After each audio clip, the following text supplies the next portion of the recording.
Hey there, Grumpy Old Fart here. Be sure to check me out over on Rumble. There you'll find all of my stuff from YouTube, plus my political and social commentary and weekly current events, which YouTube frowns on. Links to my Rumble channel, as well as my other YouTube channels, and links to let you order my books are in the description of this video. If you enjoy my content, please like, subscribe, share, and comment. I welcome your comments, even if you disagree with me. Now, on with the video. Hey there, Grumpy Old Fart here. I'm doing a cryptid encounter video on the different Bigfoot types that they have around the world. Many people seem to think that Bigfoot is native to North America. No, absolutely nothing could be further from the truth. Our elusive wild man has cousins all across the globe in virtually every region. The one thing that's common is they're in hard to reach places, usually. Non places where people don't normally inhabit. That's the only real, what do you call it, common factor. In America, we have Bigfoot, we have Sasquatch of the Northwest, the swamp ape and the skunk ape of Florida, the rougarou of Louisiana, the folk monster of Arkansas, the swamp monster of Honey Island, Louisiana, and there are others to be sure. It seems that the ones from Louisiana and Arkansas through the Northwest are much larger, while the Florida specimens are more man-sized. The ones in Arkansas can be quite aggressive. The folk monster has been linked to attacks for decades. Police reports, things like that. So it's not like people are making the shit up. I mean, it's one thing to perpetrate a hoax. It's another thing to put it in a police report.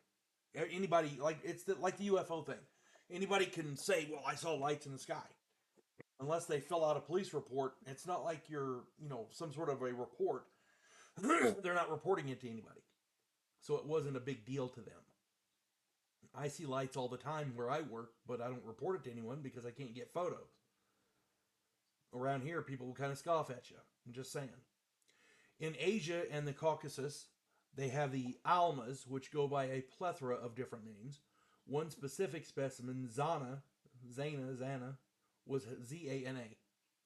was held captive by and procreated with some local villagers. Her descendants are still there today. Lloyd Pye did a program called Everything You Know Is Wrong. If you haven't seen that, go and check it out. There's a lot of good information on Bigfoot in there. Ancient aliens, um, ancient building techniques, that kind of thing.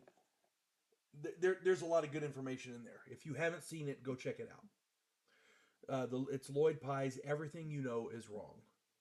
Um, I actually have a DVD of it here. It's quite good.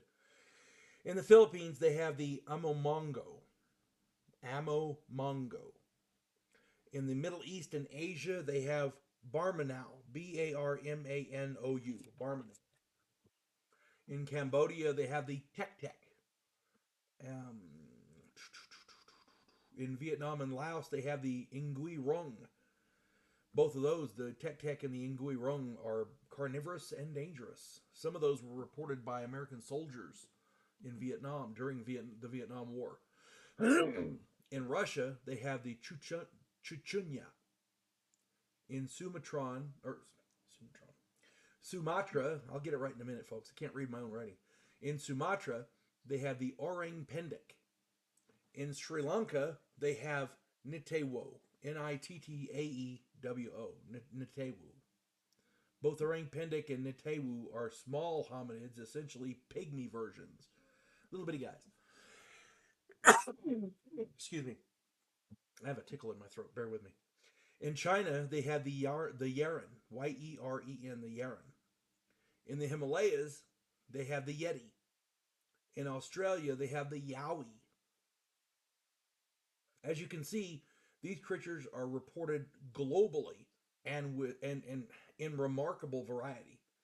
Different colors, different sizes, but they're all over the world. And these are not the one-off reports of random tourists or primitive tribesmen. We're talking about scientific and reasoning people, many of which accept these creatures' existence as fact.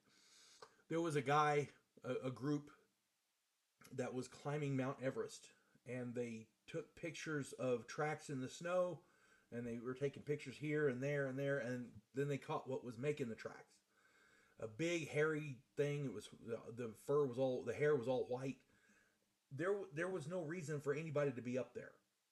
I mean, this is Mount Everest. It's not like it's not a tourist destination. You know what I'm saying? They figure they captured the picture of the Yeti. They got video of it, if I'm not mistaken. In the Himalayas, the body parts of the Yeti are collected as medicinal and powerful objects, aphrodisiacs and cure-alls. You know, that sort of thing. Bigfoot is not just in North America. It is all over the place. Any way you want to look at it, these creatures are part of our world, whether you believe in them or not. Now, I'm not saying they all exist, but for a hoax to be this globally accepted worldwide, that's a hell of a hoax. That's not, and for how far back it goes. Because in the Middle East, they were reporting hairy wild men, 6,000 years ago. That's a hell of a hoax. That's all I'm saying. If this is a hoax, it has longevity and it is well documented. I'm not saying it's real, but there's more evidence to support it than to discount it. That's all I'm saying. Hope this finds everybody well. You folks have a good one. God bless one and all. Devo Poland, a scientific representative of a pacifist race called the Gandhiri, is sent away as an exchange officer. His objective? To learn the one skill his species never developed, to fight. And he's sent to learn that skill from the one species who does it better than any other in the galaxy, humans. If you like science fiction with an upbeat military tone, check out my novel, Vanguard One.